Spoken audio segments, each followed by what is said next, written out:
विधिमंडळ केली परिसराचं तर एक काहीतरी मेल का थ्रेट असं आलेलं आहे आणि त्या संदर्भातली चेकिंग पोलीस प्रशासन करतंय. नेमकं आतमध्ये गेल्यानंतर कशा पद्धतीचं चेकिंग आहे, काय कॉल होता, काही तुम्हाला अधिकाऱ्यांनी सांगितलं? मध्ये कुणाला जाऊनच दिलं नाहीये आता.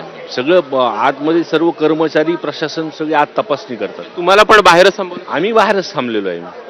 काय पोलिसांनी अधिकृतपणे काही सांगितलं की अधिकृतपणे नाही, इथं जी चर्चा माझ्या कानावरती येते, एखादी जर चेक करत असेल तर नक्कीच काही ना काहीतरी थ्रेट आला असणार. सभापती किंवा विधानसभा अध्यक्षांशी काही बोलणं झालं या संदर्भात? काही त्यांच्याकडनं काही सांगण्यात आलं? नाही माझं कुणाशी आतापर्यंत बोलणं झालं नाही. मी आता हा मी एक 15 मिनिटं झालं आलो.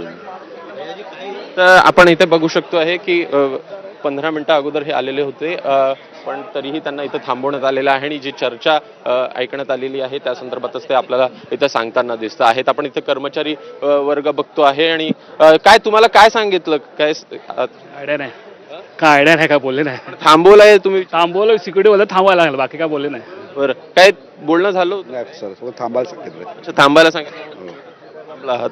काहीच नाही बोलणं झालं अजून तर आम्हाला काही निरोप नाही, पण सिक्युरिटी रिझन असू शकतं असं आम्हाला वाटतं, पण काय कल्पना काहीच नाही.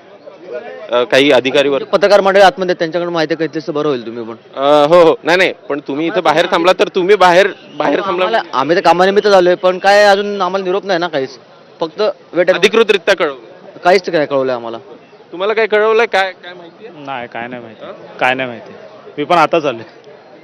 तर काही मंडळी आहेत जे आत्ताच इथं पोहोचलेली आहेत आणि त्यांच्याकडनं सध्याला इथं सांगितलं जात आहे की एकूण ही सगळी जी घटना आहे, नेमकं सर्च ऑपरेशन सध्याला सुरू असल्याचं इथं तरी कळतं आहे आणि जिथून मुख्य एंट्री होते आपण त्या भागात येतो आहे आणि इथं काही कर्मचारी, आपण त्यांच्याशी देखील बातचीत करूया. सर, काय कळवलंय नेमकं, काय झालंय काय नाही? नाही साहेब, आपल्या मार्फत आता बातमी द्यायला लागलेली आहे, त्यामुळे कळलं आपलं. आपण टीव्हीला आता बातमी दिलेली आहे, त्याच्यानुसार असं कळतं की ईमेलद्वारे धमकी आलेली आहे. पण सभापतींशी वगैरे काही बोलणं झालं? नाही, आमचं काहीच नाही साहेब. आणि या सगळ्या तर संदर्भात आपण इथं अधिक आपण बातचीत बघू करूया. शकतो आहे राज्याचे की गृहराज्यमंत्री पंकज भोयर सध्या आपल्या